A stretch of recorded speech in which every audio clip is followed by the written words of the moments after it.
Welcome. You love gaining knowledge quickly but thoroughly. Craving those aha moments without all the overwhelm. Right? You want the deep context, the hidden layers, and the emotional core of a story delivered straight to you without having to sift through hundreds of pages of dense text and world-building lore yourself. Which can be a lot. Exactly. But today, we've got something that delivers exactly that. We're doing a custom-tailored deep dive into a profoundly dark, brutal, and just utterly captivating world. I am so ready for this. We have a massive stack of sources sitting right here on the table, and they all point to one incredible focal point. The focus of this deep dive is the book An Ember in the Ashes. An Ember in the Ashes #1 by Sabaa Tahir. It's quite the stack. It is. We've combed through detailed maps of a sprawling continent, incredibly dense character lore, historical accounts of a 500-year occupation, and some incredibly intense visceral chapters that drop us right into the middle of a harsh, unforgiving reality. Visceral is definitely the word for it. So our mission today is clear. We are going to explore the anatomy of an oppressive empire. We're going to examine the crushing weight of destiny versus choice. And most importantly, we're going to look at how two individuals coming from absolute opposite ends of a merciless caste system collide in a way that might just change the course of their entire world. Yeah. To help us navigate the psychological depths and the real-world historical parallels within this fantasy landscape, I am joined by our resident expert. Thank you. It is a thrill to be here. This stack of material is incredibly rich. Right. Yeah, on the surface, sure, it reads like high-stakes fantasy. But when you start to really dig into the mechanics of how this specific world operates, you immediately start seeing reflections of real-world historical occupations. You see the systematic dismantling of cultures, and you see the intense, almost unbearable psychological conditioning required to maintain absolute military power over a subjugated population. I am very much looking forward to breaking down the architecture of this world and the minds of the people trapped within it. Okay, let's unpack this. We need to start by looking at the very ground these characters walk on, because the source material provides some incredibly vivid maps, and they paint a picture of a world defined by harsh borders and even harsher realities. Geography is destiny here. Totally. We are looking at the sprawling martial empire. It's vast, but it is surrounded and segmented by unforgiving geography. Down in the south, you have the stark, seemingly endless expanse of the tribal desert. Right. Cutting through the landscape is the treacherous Saran Range, these towering mountains that isolate different regions from one another. And then, perched right at the edge of the cliffs, looking down like a vulture over its prey, is Black Cliff Academy. The imagery there is so intentional. It really is. It overlooks the city of Sarah, and down in that city you have the scholars living in what is basically a squalid, walled-in slum called the Quarter. Just looking at the maps, you can feel the oppression. It's not just a societal structure, it's literally built into the bedrock. It is, but what's insidious isn't just the geography itself, it's how the marshals actually weaponize that geography. How so? Well, you look at Blackcliff Academy, and it isn't just an elite military school. It functions as a panopticon.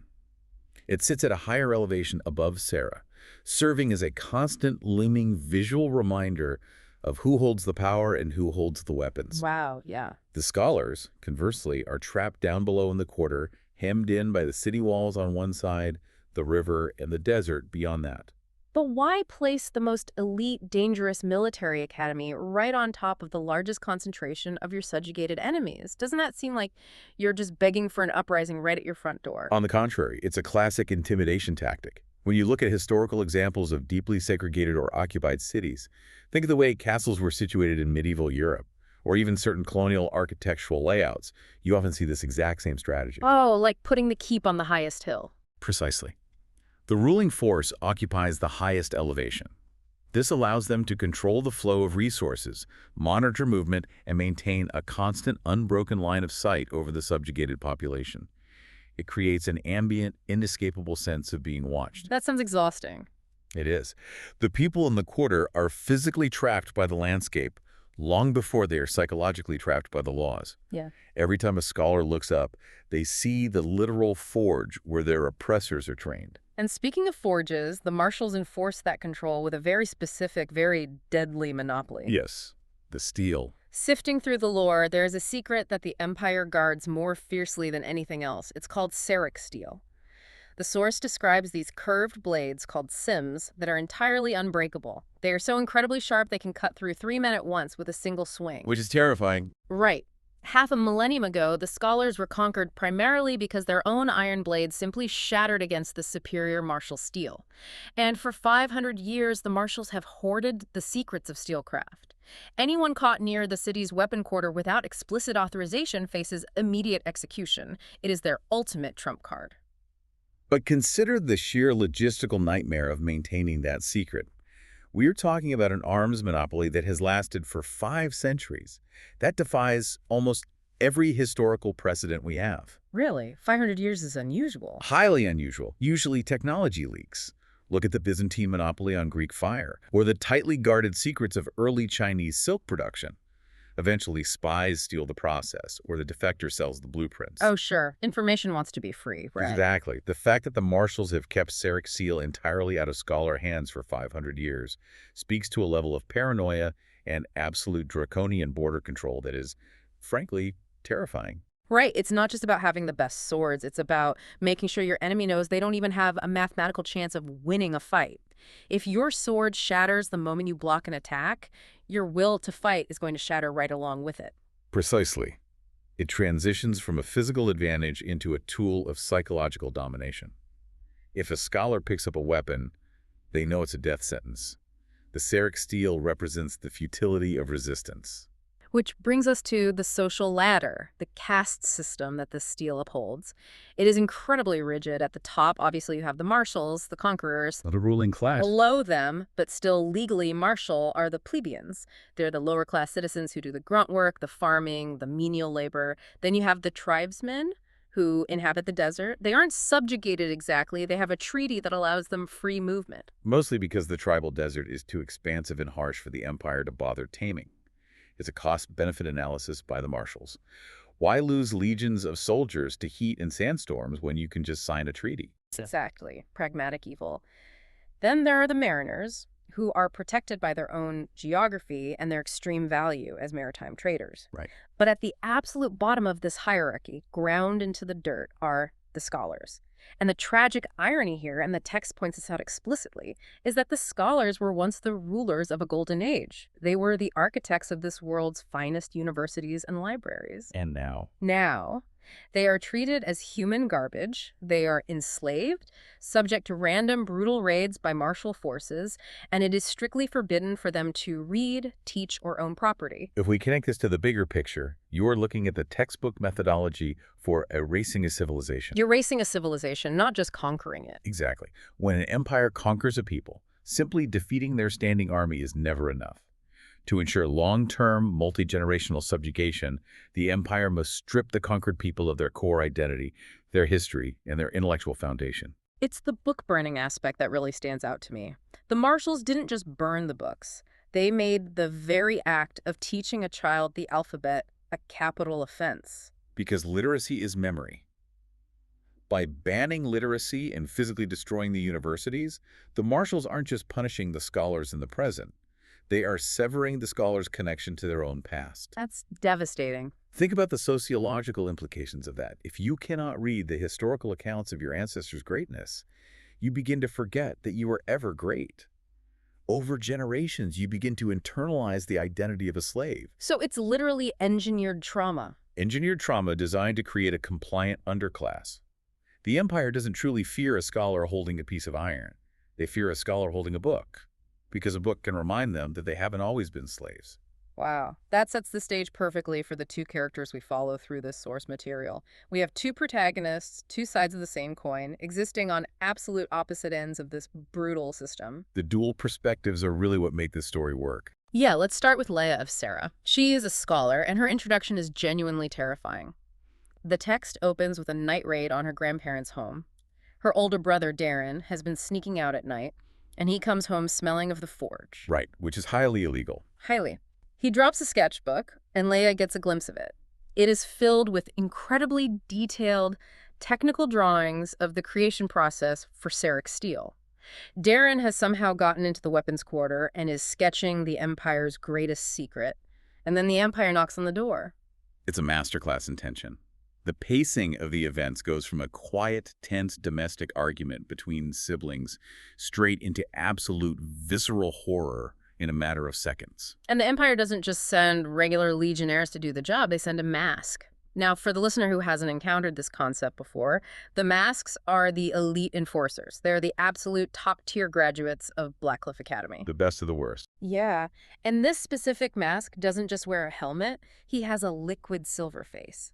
The lore explains that these masks actually meld and bond to the wearer's skin over time. It's so unsettling. He is a monster. He casually murders Laia's grandparents, Nan and Pop, right in front of her.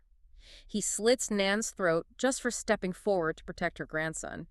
Darren fights back, trying to buy Laia time, and he screams at her to run. A terrible choice to have to make. The mask looks at Laia, covered in her grandmother's blood, and simply says, "Run, little girl." And she does. She scrambles out into the night, leaving Darren to be dragged away to a martial prison, likely the infamous Becker or Cuff death camps. Let's pause and look at what that liquid silver mask actually represents, both visually and metaphorically. The Empire takes these soldiers and fuses a piece of metal to their faces, literally erasing their human features. Wow, yeah, I didn't even think of it that way. It strips them of their individual identity and replaces it with the cold, unyielding face of the state. For the victim, looking at a mask means looking at an entity that cannot show empathy, cannot show remorse, and cannot be reasoned with.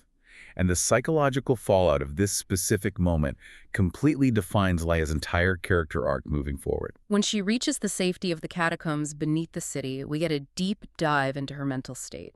She is completely consumed by survivor's guilt. Understandably so. She believes, at her core, that she is a coward. She explicitly compares herself to her parents.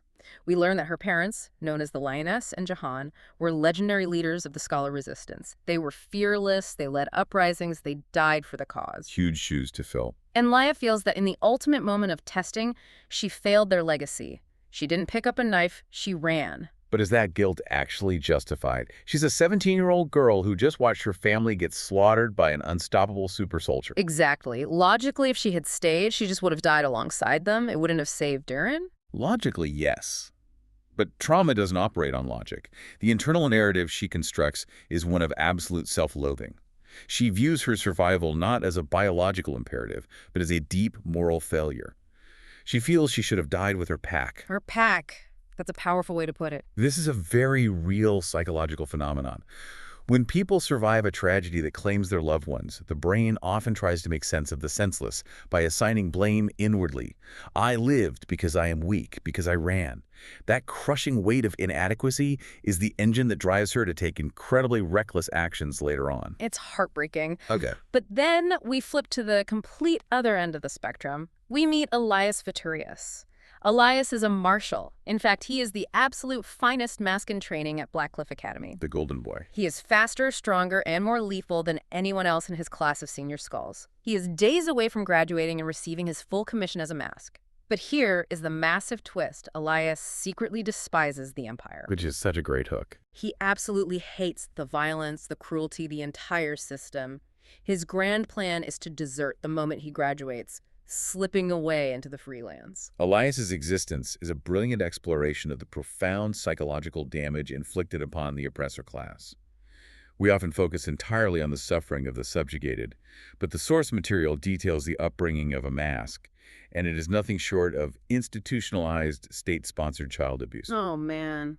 The Fivers. Yes, the Fivers. At age 6, these martial children are taken from their homes.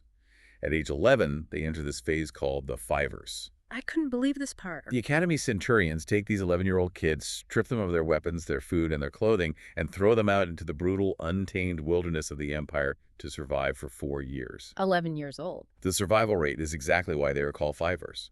A massive percentage of them simply die out there of starvation, exposure, or predation. It sounds like an extreme, fictionalized version of the Spartan Gauge. It's very similar to the Agoj, or even the Ottoman Janissary system, where children are isolated from their families and forged in a crucible of extreme hardship. The ones who return to Blackcliff after those 4 years are utterly transformed. You'd have to be. This process is intentionally designed to strip away their humanity. You cannot survive the Fivers if you are gentle or empathetic. The system severs their emotional bonds and replaces them with absolute trauma-bonded loyalty to the Empire. But Elias is different. Yes. What makes Elias's internal struggle so fascinating is that he has somehow retained a core of empathy, a soul, despite 14 years of systematic brutalization. And his lineage makes that retained empathy even more surprising because we find out who his mother is. She is the commandant of Blackcliff Academy. Oh, she's awful. She is the woman who runs this house of horrors. The text describes her as having a face like the flat, smooth surface of a gravestone. No humanity, no kindness whatsoever. She is so utterly ruthless that when Elias was born, she abandoned him in the harsh tribal desert to die of exposure. Because he was an inconvenience. Exactly. He was only saved because a passing tribe found him and raised him for his first 6 years. They taught him the tribal concepts of mercy, storytelling, and compassion before the Empire eventually figured out who he was and reclaimed him for Blackcliff. That 6-year window is vital. It answers the nature versus nurture question regarding Elias. Those formative years outside the martial echo chamber planted a seed of humanity that Blackcliff's conditioning couldn't entirely eradicate. So the tribe gave him his soul. Yes, but it also sets up an incredibly toxic, almost mythological dynamic between him and his mother. The Commandant hates Elias. She views his very existence as a mistake, a rare moment of weakness, simply because she didn't kill him herself when she had the chance. That is just so dark. She actively goes out of her way to make his life and the lives of those around him a living hell. She is the physical embodiment of the Empire's cruelty, and she is his own flesh and blood. It's a brilliant juxtaposition to Laia, whose mother was the ultimate symbol of scholar resistance and love. The parallels are everywhere. So, Elias is sneaking through the catacombs beneath Blackcliff, preparing his supply cache to finally desert, when he is confronted by a figure that changes everything. Enter Cain. The augur. The source describes Cain as an augur.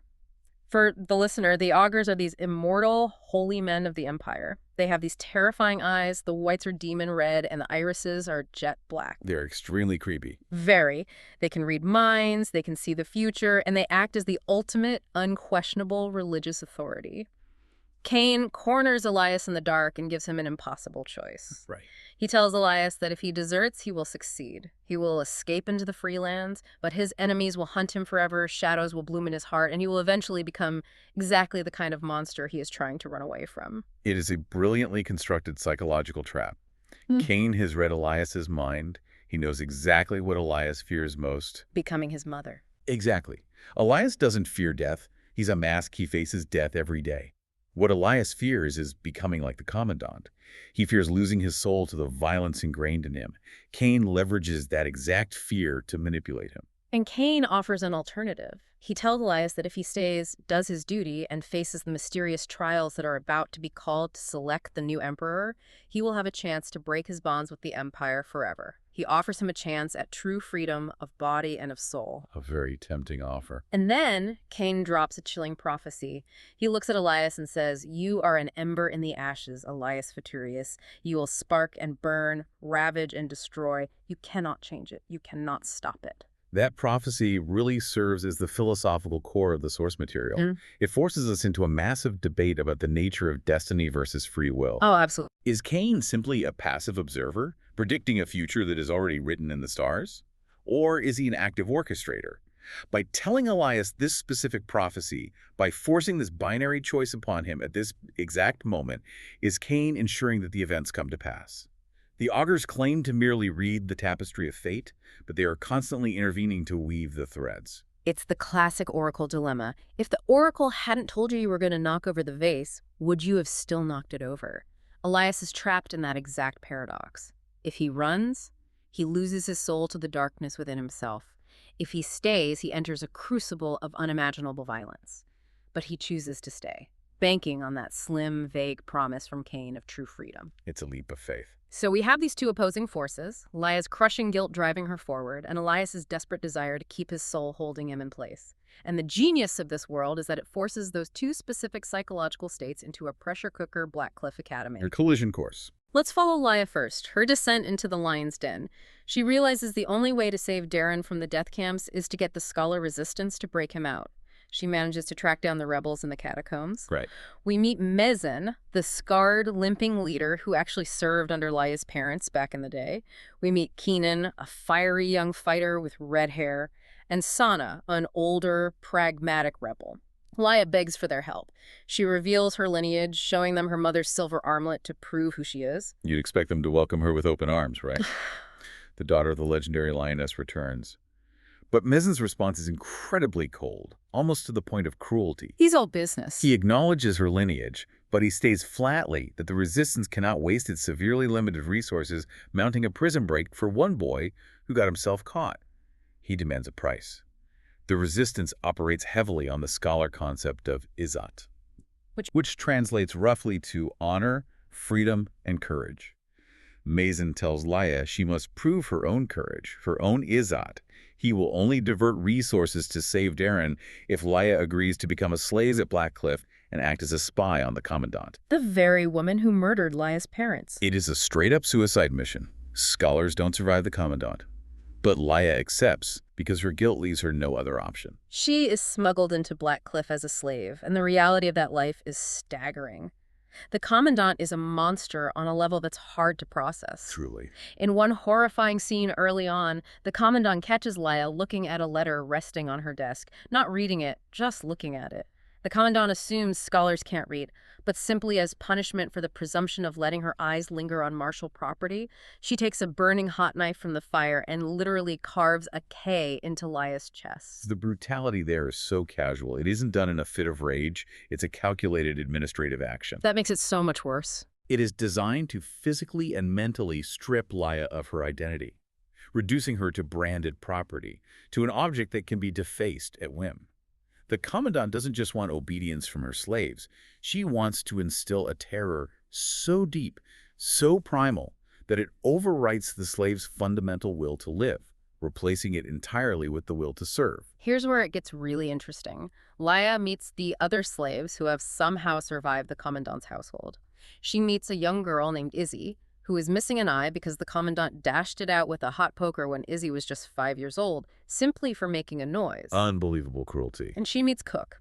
Cook is a terrifying, tragic figure. Her face is a ruin of livid scars. Her voice is a harsh rasp because she was forced to swallow hot coals. Cook realizes early on that Laia is connected to the resistance, and she pulls Laia aside to give her a chilling warning. Cook's backstory is so important here. We learn that Cook used to be a rebel herself, a master bomb maker. She got caught, and the Commandant tortured her, ruined her physically, and murdered everyone she ever loved in front of her before finally making her a slave. Cook serves as a profoundly dark mirror for Laia. If Laia is the hopeful ember of rebellion, Cook is the ashes left behind. She represents the absolute worst-case scenario. Cook is the living, breathing embodiment of the devastating costs of fighting a seemingly hopeless war against an entrenched power. Yeah, she is a living warning. And the warning she gives Laia is crucial. She tells Laia, they take, and then they'll throw you to the wolves. She isn't talking about the Empire. She's talking about the resistance. Wow. She is warning Laia that Mazen and the rebels are just using her, that they don't actually care about her survival or her brother, only about the intelligence she can provide. That introduces an intense layer of paranoia for Laia. She is trapped in a vice. On one side, she faces the overt physical torture of the Empire. On the other, she faces the covert, manipulative exploitation by her own people. She has no safe harbor anywhere. Exactly. It forces you, the listener, to question the morality of the resistance itself. Is a rebellion inherently righteous if it employs the same callous utilitarianism as the oppressor? That's a great point. If Mazen views Laia as an expendable asset rather than a human being, how different is he truly from the Commandant? While Laia is suffering the daily horrors of being a slave, Elias is enduring his own specific brand of institutionalized hell, the trials of Elias Viturius. The trials. The reigning emperor has failed to produce an heir, so the augurs have invoked the trials, which is this ancient, almost mythological rite of passage to select the new emperor. 4 aspirants are chosen from the graduating class. Elias, his best friend Helena Quila, and twins named Marcus and Zach Farrar. Marcus is bad news. Marcus is a true psychopath, completely devoid of empathy, someone who genuinely enjoys inflicting pain.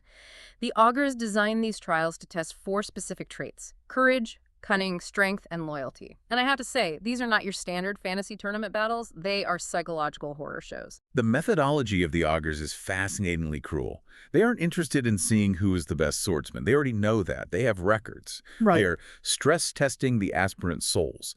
They want to see what breaks them, Yeah. what fundamental drives they rely on when pushed past the brink of sanity, and exactly what they are willing to sacrifice in the pursuit of absolute power. So the augurs kick off the first trial, the trial of courage, and they teleport Elias out into the Great Wastes. I was expecting a gladiator fight or a survival test against the elements, but that's not what happens at all. Not even close. He is alone, and suddenly he hallucinates an entire massive battlefield. He sees 539 dead bodies scattered across the sand. And to his utter horror, he recognizes them. He realizes these are the bodies of the people he is destined to kill in his lifetime, his future victims. A horrifying vision. He wanders through this bloody hallucination for days, slowly losing his mind, begging the dead for forgiveness, trying to wake up. And the only way he finally conquers the trial is by falling to his knees, dropping his weapons, and making a solemn vow to the universe that he will never kill these people, that he will never become the monster the vision portrays. He embraces pacifism. He breaks the illusion through absolute pacifism, and then he immediately has to go rescue Halim, who was teleported into a giant spire vulture's nest on a freezing mountain peak. Notice the brilliant subversion happening here. The martial empire defines courage entirely through the lens of violence. It is the willingness to commit violence without hesitation, to strike down your enemy without flinching. Yeah, kill or be killed. But the augur's trial forces Elias to find courage in the absolute rejection of that violence. It takes far more internal fortitude for Elias to look at his terrifying, blood-soaked destiny and vow to actively defy his own nature than it does to simply pick up a sword and do what he was trained to do. The augurs are testing if he has the courage to be an individual, rather than just a weapon. Then we hit the second trial, cunning. The aspirants are locked inside the academy grounds, which is suddenly attacked by these otherworldly, terrifying creatures, sanifrits and shadow assassins. The folklore comes alive. The text explicitly points out that these creatures are straight out of tribal myths, stories told to children, long thought to be mere fairy tales, but they are very, very real, and the augurs have summoned them. Elias and Helene are cornered in the tunnels. A massive sand efrit named Rowan Goldgale grabs Helene and is literally trying to rip her soul out of her body. And Elias can't stop it. Elias's physical strength isn't enough to fight him off. Helene saves them both by doing something impossible. She sings. She sings an ancient song that wields supernatural power, a song that physically heals Elias's severe wounds and blasts the efforts back. She, the most disciplined martial soldier, discovers she has actual magic. This completely upends the rigid worldview of the martials. They are taught from birth that power comes from steel, discipline, and order, and that magic is either a myth for the weak-minded or the exclusive, untouchable domain of the augurs. Right, magic is not for soldiers. Exactly. Helene is the most fiercely loyal, rules-following martial in the academy. For her to discover she possesses latent, ancient magic creates a massive, identity-shattering crisis of faith.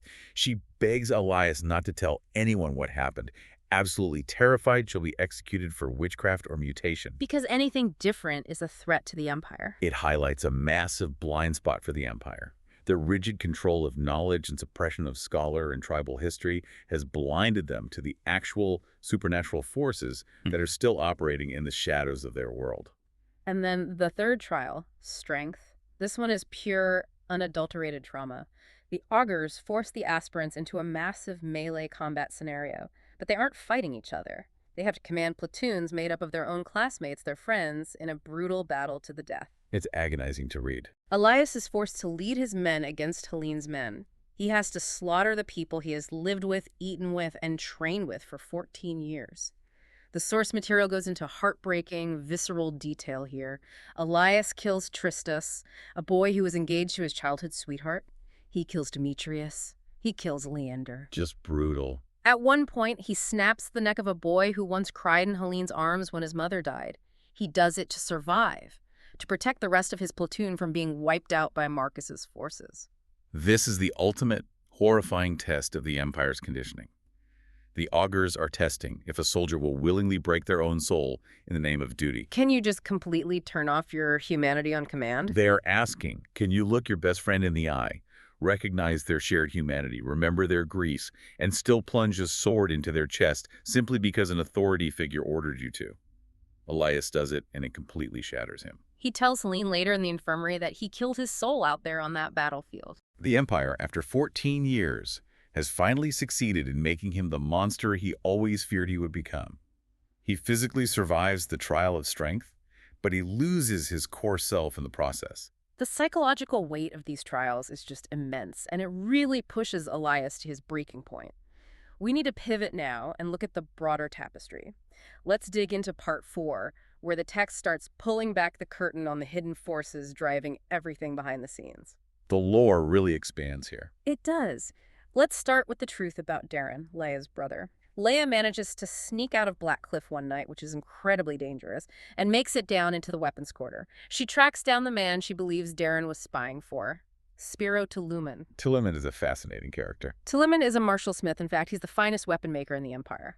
And Laia discovers a massive secret. Darren wasn't a traitor at all. This is a beautiful revelation that recontextualizes the entire opening of the story.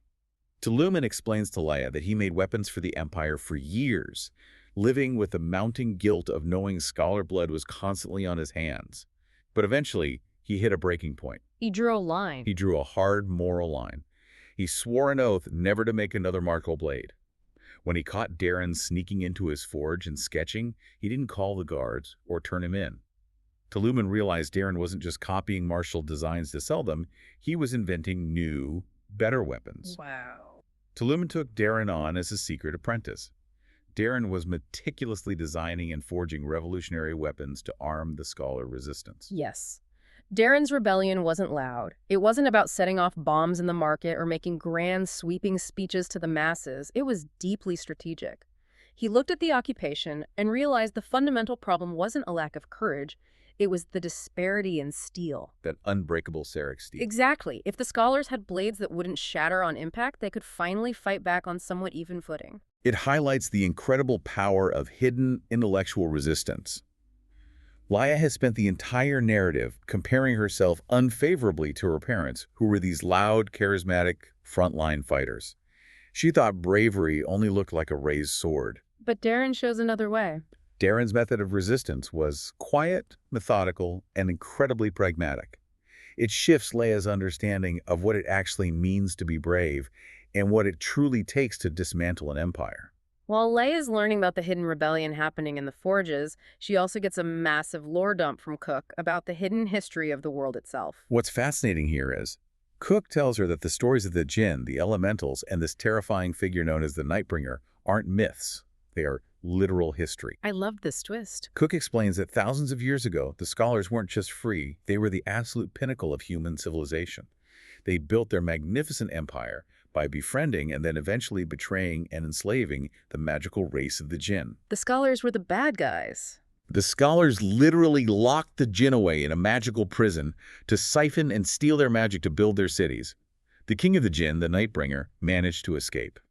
And in his grief and madness over the enslavement of his people, he allied himself with the primitive martial tribes. To get revenge. He gave them the knowledge or the advantage they needed to crush the scholars, purely as an act of vengeance. This is a massive thematic pivot. The total historical reversal of the victim-oppressor dynamic. The brutalized victims of today, the scholars, were the cruel imperialist oppressors of the past. The marshals, with all their unbreakable steel and their systemic cruelty, are essentially just the blunt instruments of the Nightbringer's ancient justifiable vengeance. It introduces the philosophical concept of cyclical vengeance and generational karma. It completely complicates the moral landscape of the story. It really does. It completely subverts the standard good versus evil trope you usually see in these sprawling fantasy worlds. It forces the listener to grapple with a really uncomfortable question. Are the scholars purely innocent victims of an unprovoked occupation? Or are they currently experiencing the delayed, devastating karmic backlash of their own ancestral imperialism? That is heavy. The Nightbringer, who is presented initially as this terrifying demonic boogeyman, is actually a deeply tragic victim of scholar hubris. This context makes the conflict so much more than a simple rebellion narrative.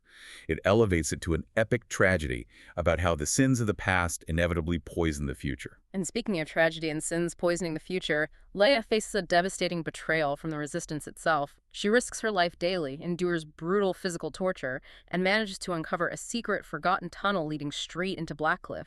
She hopes Mazin will use it to mount a rescue mission for Darren. She trusts him. But when she finally meets with Mazin in the catacombs, he drops a bombshell. He never had any intention of saving Darren. Darren isn't even in the local prison in Sarah. He was shipped to Koth, the most notorious, inescapable death camp in the far north of the Empire, weeks ago. Mazin knew this the whole time. He just used Laia's desperation for her brother to manipulate her into finding the tunnel. Mazin wants to use that tunnel to smuggle fighters into the academy, incite a riot, and assassinate the aspirants, hoping to spark a massive, continent-wide rebellion while the Empire is distracted. He considers Laia and her brother entirely acceptable collateral damage. It is the ultimate betrayal, and it proves that Cook's terrifying warning was entirely correct. Mazin embodies the chilling ruthlessness required to fight an asymmetric war. Right, the ends justify the means for him. He operates purely on utilitarianism, the greatest good for the greatest number, even if it means sacrificing individuals along the way. When Laia invokes Izzat, begging him to honor his word, Mazin dismisses her, essentially telling her she's just a naive child who doesn't understand the brutal calculus of war. But Keenan, the fiery young rebel who has been at Mazin's side, reacts very differently. He does. Keenan turns his back on his commander. He looks at Leia. He sees the horrific bruising on her body, the literal scars of the cost of her mission. He tells Mazin that by sacrificing Leia, he is betraying the very legacy of the lioness he claims to revere. He sees the hypocrisy. Keenan secretly offers Leia an escape route. He gives her a vial of acid to melt her slave cuffs and promises to get her out of the city that night. He tells her he'll find a way to get to Darren himself. It's a moment of immense hope and out. But she doesn't take it. No. Laia, showing how much she has grown, realizes she can't just take the easy way out. She can't abandon Izzy, the little slave girl who covered for her, and will be tortured if Laia vanishes. And she realizes she owes a profound debt to Elias. Let's discuss that connection, because it leads us seamlessly into Part 5. Collision, sacrifice, and escape. These two souls, Laia and Elias, have been orbiting each other from opposite sides of the universe, and they finally meet in a profound way in the infirmary. It's an incredible moment. Elias is battered physically and emotionally, having just survived the horrific slaughter of the third trial. And he finds Laia, who's been severely beaten by Marcus Farrar after Marcus discovered the secret tunnel. It's an incredibly poignant scene. Elias is actually the one who intervenes and stops Marcus from killing Laia. He carries her bleeding body to the infirmary. And later, when the healers are gone and they are alone in the dark, they share this moment of absolute raw vulnerability. The masks come off, figuratively speaking. Elias tells Laia everything. He tells her about the horror of the Fivers, about his mother abandoning him, about the terrible, unforgivable things he had to do to his friends in the trials. He confesses his deepest fear that his soul is truly dead. He says he killed it out there on the battlefield. And Laia, the enslaved, battered scholar, looks at this elite, terrifying martial killer and tells him he's completely wrong. She brings up Izzat. She brings up the concept of Izzat again, but she frames it differently for him. She explains that true Izzat isn't just about fighting physical battles.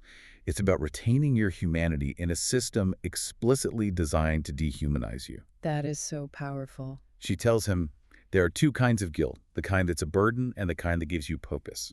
Let your guilt be your fuel. You have a soul. It's damaged, but it's there. Don't let them take it from you. It's such a powerful, transformative exchange. For a brief moment, they're completely stripped of their societal titles.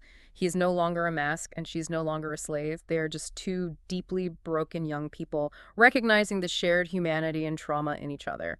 They share a kiss, a moment of desperate, clinging connection. But then the harsh reality of their world crashes back in. The fourth trial begins. The trial of loyalty. The augurs gather the entire school, the military brass and the nobility in the amphitheater. They drag Laia out in chains and force her onto the execution block. It's a nightmare scenario. The augurs issue an impossible order to Elias and Marcus. The first aspirant to execute the slave girl wins the trial and becomes the emperor of the martial world. This is the terrifying climax of Cain's psychological manipulation. Cain told Elias he had to choose between his duty to the empire and his soul. The augurs are now defining loyalty as absolute, unquestioning, blind obedience to the state, even if it means murdering an innocent, defenseless girl in cold blood. They are demanding he prove he's broken. They're demanding Elias cross the exact line Laia just begged him not to cross in the infirmary. And Elias refuses. He stands in front of Laia, draws his weapons, but faces the augur. He actively defies them.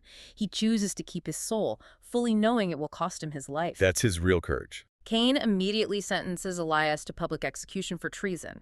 It is a breathtaking moment of defiance.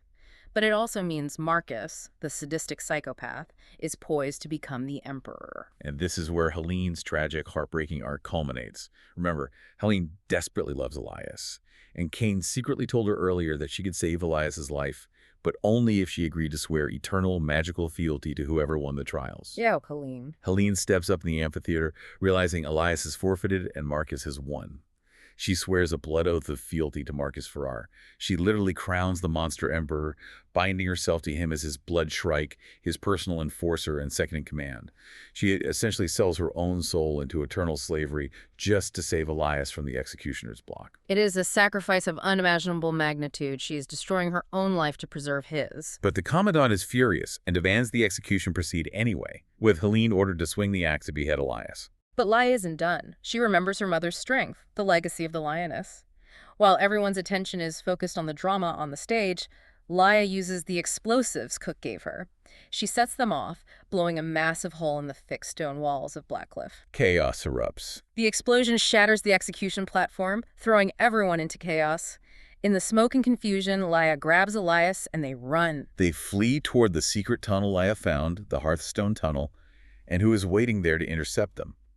Helene, the Blood Shrike. Helene, who is now officially the Blood Shrike, the second most powerful person in the Empire, sworn by a blood oath to hunt down enemies of the state. Elias pleads with her to come with them, to run, but she refuses. She is magically and honor-bound by her vow to Marcus. She can't break it. But in a final act of profound love and devastating defiance, she opens the tunnel grate. She covers for them, risking her own life and standing, letting the boy she loves escape into the dark with the scholar slave. The final image of this source material is Elias and Laia dropping down into the dark, damp catacombs. Above them, the massive war drums of Blackcliff are sounding the breach alarm. The entire martial empire, the legions, the masks, the newly crowned Emperor Marcus is going to be hunting them. They're the most wanted people alive. They have absolutely nothing but the clothes on their backs and a few stolen weapons. But as they step into the darkness, they are finally taking their first true steps toward freedom. They aren't running to hide. They are going north to Koff Prison. They are going to save Darren. It is a stunning, breathtaking conclusion to this specific arc, setting up an incredibly perilous journey ahead. Okay, let's wrap this up. We've taken a massive deep dive through some incredibly intense source material today. We've seen the architecture of the Martial Empire, a society built entirely on the hoarding of unbreakable Serric steel, and the systematic, brutal, multi-generational oppression of the scholar people. We really have. We've watched Laia of Serra transform from a terrified girl consumed by survivor's guilt into a rebel willing to walk straight into a stronghold of monsters just to save her brother. And we've seen Elias Futurius, forged to be the Empire's deadliest, most soulless weapon, choose public execution over committing one more act of senseless violence. We've seen two young people who absolutely refuse to let a dehumanizing system break their souls. And that brings us to the core relevance of this narrative for you, the listener. It is very easy to look at a grim, dark fantasy empire with its liquid silver masks and sand efforts and distance ourselves.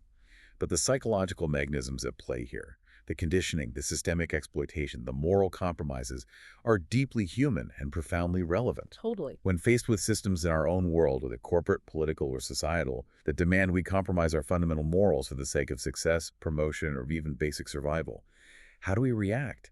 How often do we rationalize crossing a moral line simply because it's just the way things are done here? We've all been there on some level. Do we have the internal courage of Elias to drop the blade, to refuse the order, and accept the severe consequences? Do we have the courage of Laia to walk back into the fire, to risk everything for someone else, even when every biological instinct screams at us to run and save ourselves? The source material isn't just a thrilling story. It asks us to examine the invisible lines we draw in our own minds and what it truly takes to defend them. So what does this all mean? It means that true power doesn't come from a silver mask, a prestigious title, or an unbreakable steel sword. True power comes from the quiet, terrifying choice to do what is right, even when the entire world is screaming at you to do what is easy. Exactly.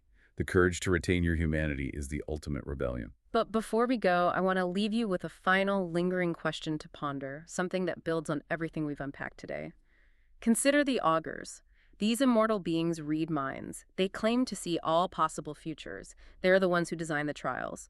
They are the ones who force these specific choices onto Elias and Helene. They set the board. If Cain knew, because he sees the future, that Elias would refuse to kill Laia, and knew Helene would swear fealty to Marcus to save Elias, and knew Laia would use those explosives to blow up the courtyard, did Elias and Laia really rebel and escape through their own free will?